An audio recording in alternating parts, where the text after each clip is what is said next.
All right, hey everybody, welcome back to the channel. This is Rob here at Smirking Gun Reviews. We're back with more Game of Thrones Season 7 rewatch review for the upcoming new season, Season 8, the final 6 episodes. We are up to Episode 6. I'm not calling it penultimate when there's only 7 episodes, but this would be the penultimate episode. And it's called Beyond the Wall. I've got my script, well, my notes, because there's a lot of stuff to remember. And again, just to let everybody know, if you look at my channel, if you watch this, there's a contest going on for the final season of Game of Thrones. All you have to be is a subscriber to the channel, and then there's 2 different ways to win. I got them just so that everybody knows these are real. Got 2 of these bad boys. I handle them very carefully. So those are what we're giving away at the contest on the other video. It just has a Game of Thrones Season 8 contest announcement. That's what it's called. If you want to know how to be a part of it, go there.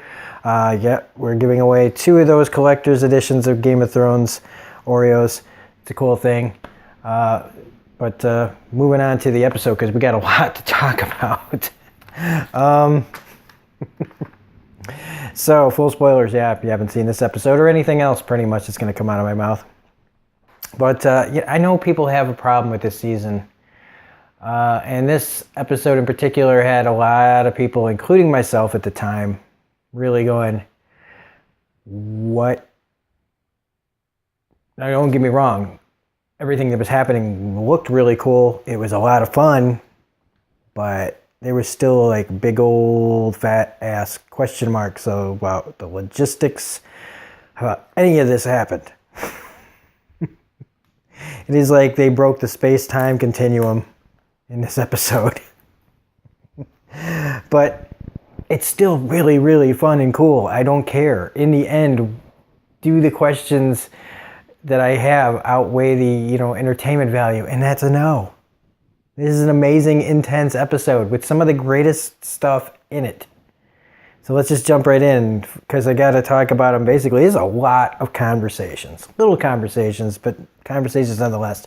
I mean, we start with Tormund needling poor Gendry, talking about there's only a few things to do up there, and there's no women, so he kind of makes Gendry think like maybe we all just, when it's cold enough, we'll sleep with whoever.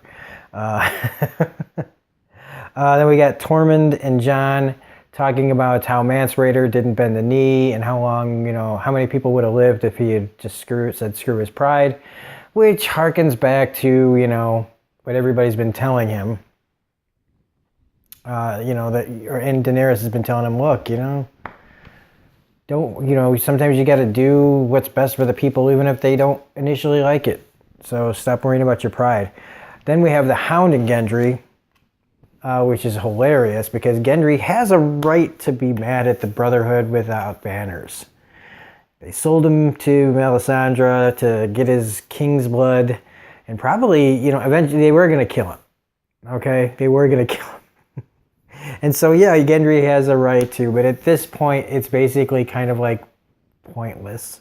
They're all going on a suicide, possibly a suicide mission, more than likely a suicide mission to get one of the dead for Cersei. Did anybody notice how we're all just like really trying to make sure that Cersei's on board? Anybody else have a problem with like why we need her? We don't really need her right now. And so everybody's bending over backwards for the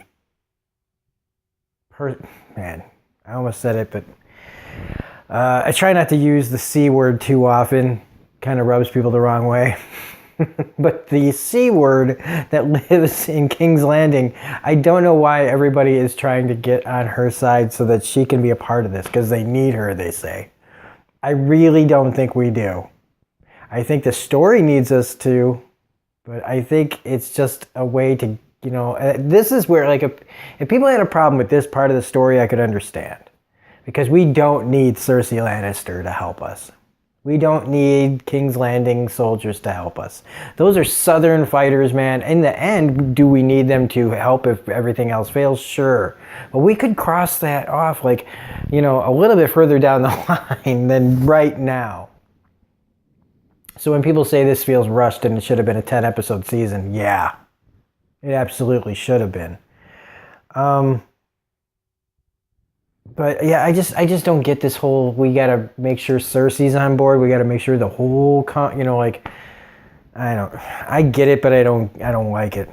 We get Jon and Jorah Mormont, you know, having their little heart-to-heart, bunch of little heart-to-hearts here. I mean, this is all like fan service. I mean, they just pick somehow like all the biggest badasses minus Jaime, Bronn, and Arya, and Brienne, I guess, would be counted. But like, as far as like people, they're just straight up good fighters. Jaime really couldn't fight like he used to without his hand. So like, yeah, without Bronn, let's leave Arya out of it. But like, if Bronn was there and Brienne was there, you'd have like the full set of kick-ass people. So this really is like fan service, getting all these like guys like the Dirty Dozen together, you know, or the Hateful Eight or whatever I said before.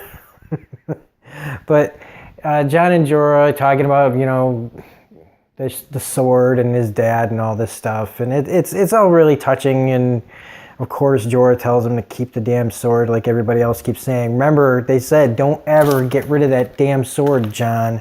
He's always trying to get rid of his sword. Does anybody else notice that? Then we get the best Arya Sansa scene of all time. It's in 2 parts, but like the first one really hits, man. Except while I'm watching it, knowing where it's going, I just go, I wouldn't buy. Did I buy this the first time around? I don't know if I bought this the first time around either, of like how Arya was talking about to Sansa about the scroll, those damn scrolls. You know, talking about what she wrote all those years ago. I don't think Arya would really be doing that, you know, acting like that. And I mean, knowing where it goes, I was right to be, you know, wary of it, but it doesn't change the fact that these sound like things that they wanted to say to each other, especially to Arya to Sansa. It really feels like you know, like if the best lie is hidden in some truth. And so this little performance that's going on is fantastic, because it's just like Sansa may know that it's not real, but that shit hurts. Because Arya just rips her a new one. And with this whole faceless woman thing, you're like, I mean, again, I still kind of doubt.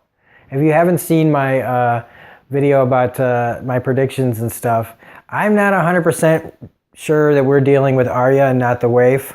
Or at least I'm preparing myself for any kind of shocking developments that may happen to characters.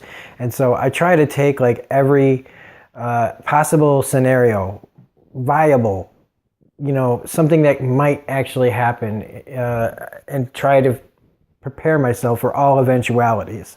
That's how I think. And I'm just trying to prepare myself for, if that's not Arya and it's the waif, people are going to be crying foul.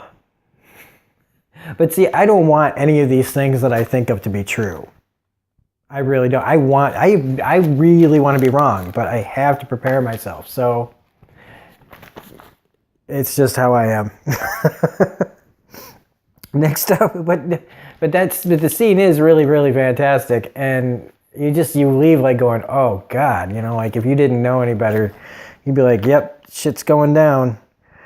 We get back with Tormund and the Hound. This is really funny because Tormund is just, he just like, once the Hound tells him to fuck off, he's just all about it. Like, ooh man, I got my new buddy, I'm gonna like follow this guy around. And he really does, and I mean, I love it. It's like, the Hound is just very curious. Has anybody else noticed that? Like, he may be like one of the best killers and everything, and he will tell it to you straight, but he also just seems very curious about everybody. And I don't know if that's on purpose or if that's just his character, but he's just great. Tormund is, again, side characters. If you don't have these great side characters, your heroes ain't shit. Beric and Jon. I love Beric Dondarrion, now that I can say his name without stuttering.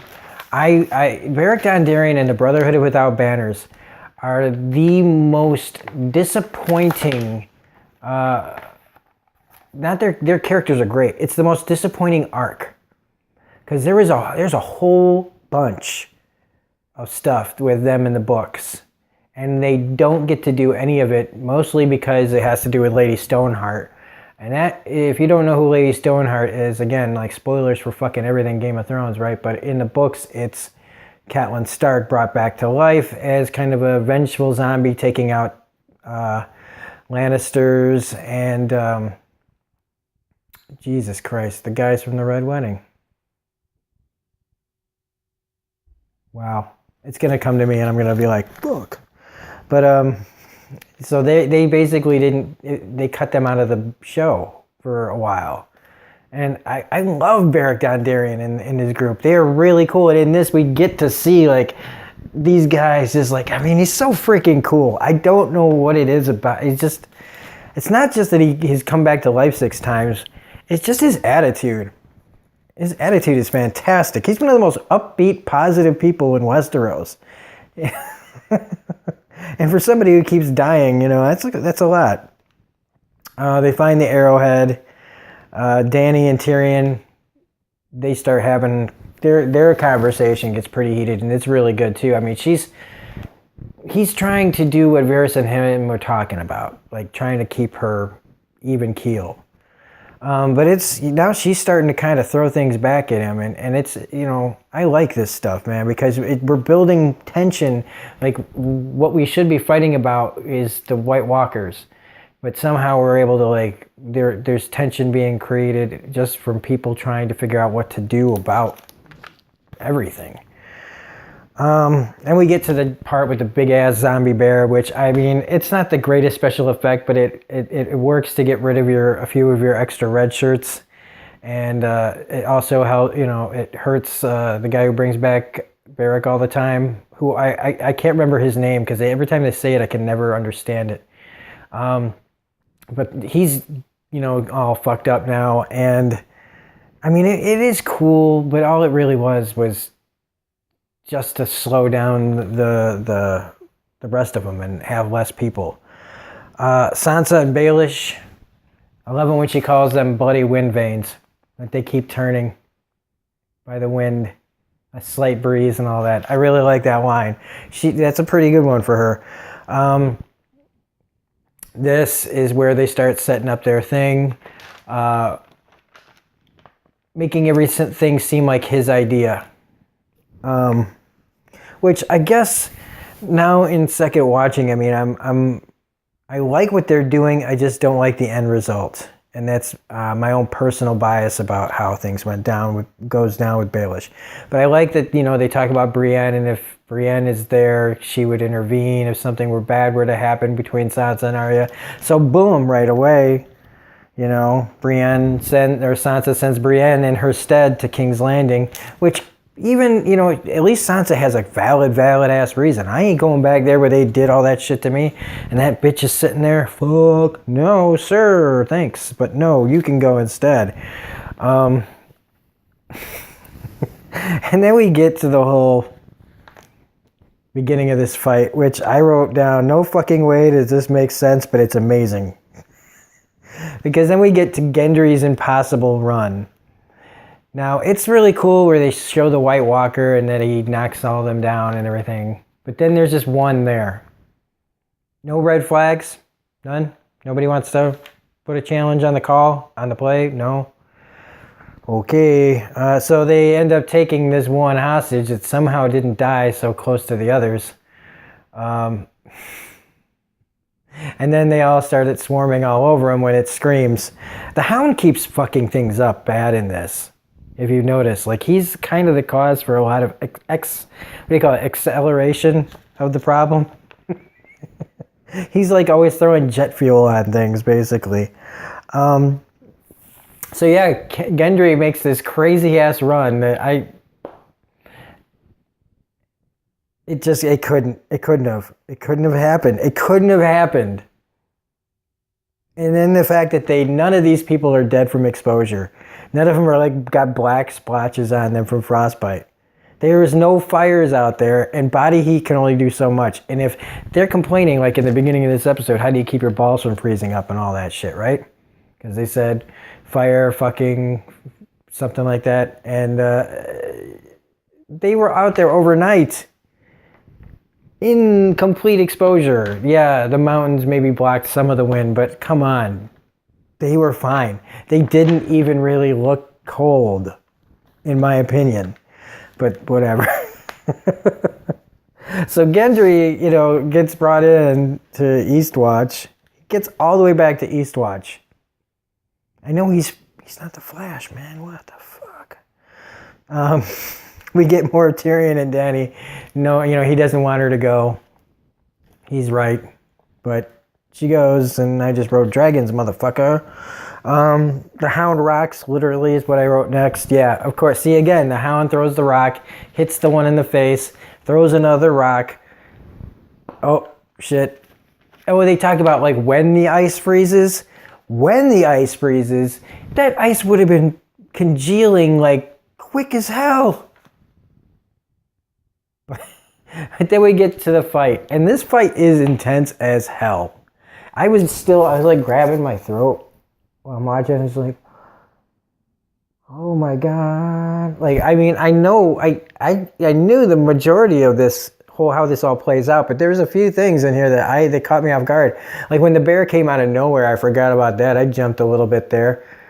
But this fight is still so intense. And when they make you really, they really bait the hook on the whole Tormund gonna die thing, because man, did they really make it drawn out that he's gone, man. He's gone. He's all like, oh God, like, no.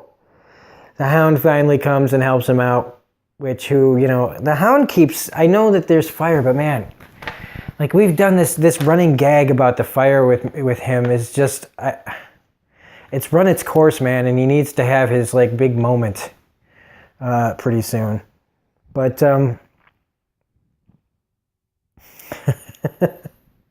then finally Daenerys comes, and you can tell what's going on. They're just standing there.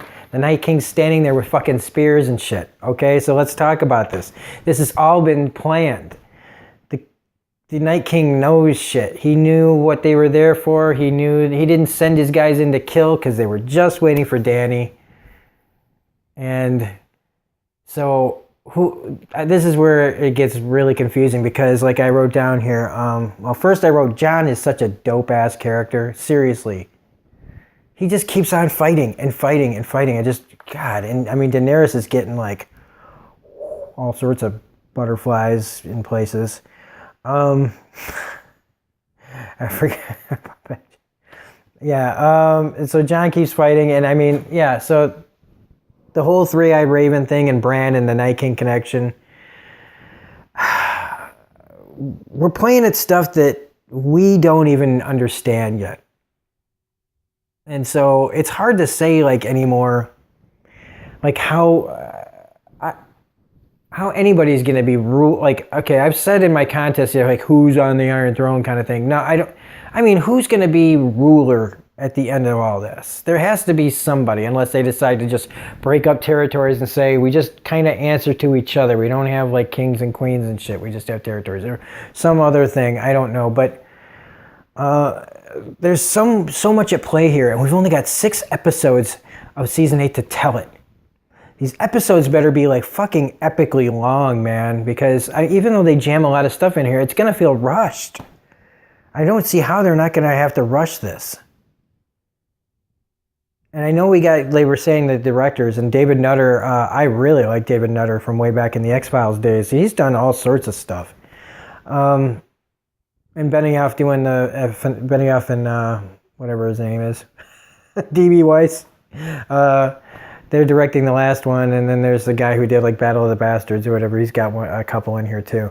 So the directors of this are going to be good, but I just don't see like with what's going on, and they've got to expose some of this. They've got to give us. They're good at exposition dumps, so tell us what's going on with the Night King, and that's what I'm worried about. Is that there's going to be like a whole fucking episode or something about the Night King and the White Walkers. And if you're going to do that, you Don't eat an episode, a precious 6 episodes. Don't eat one of those and make 5 now of everything else. That's what I'm worried about. Like, they should have like given us some of this story in this season. And like I said, it goes back to that whole 10 episode thing. But yeah, Dany's dragon Viserys gets killed with a very well placed spear. Almost gets Dragon as well, or Drogon. And they take off, and Jon Snow's there and gets rescued by Benjen Stark. Who I forgot about him again.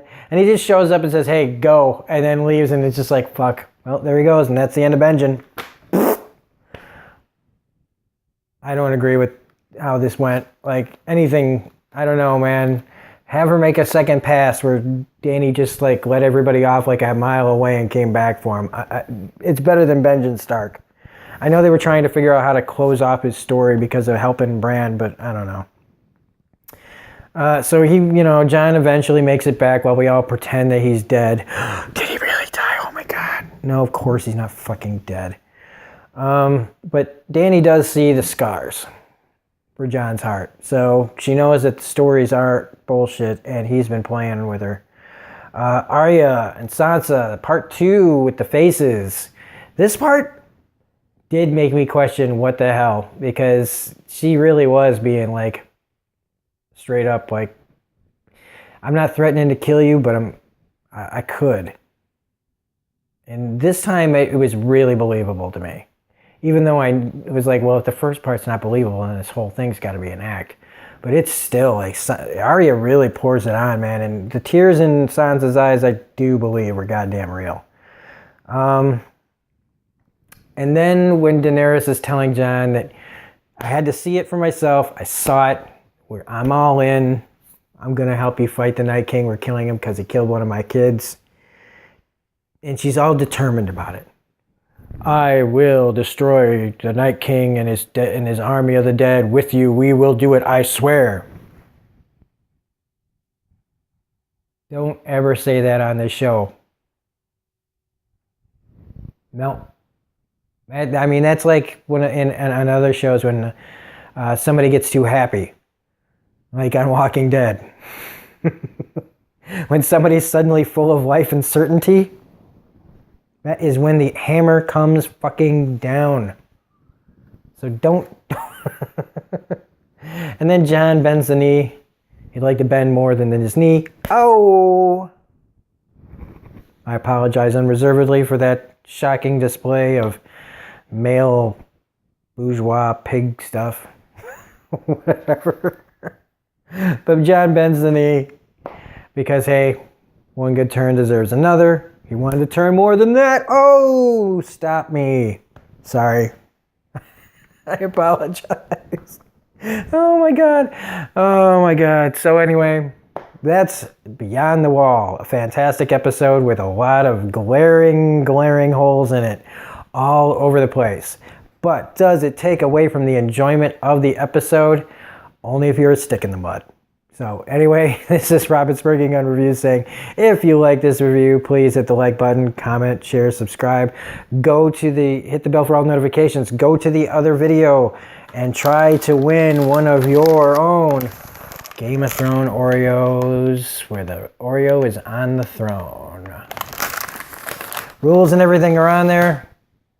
Have fun, please. I want as many people to try this. It's just a fun thing to do. And so anyway, have a great night. We will see you tomorrow for the final episode of Season 7.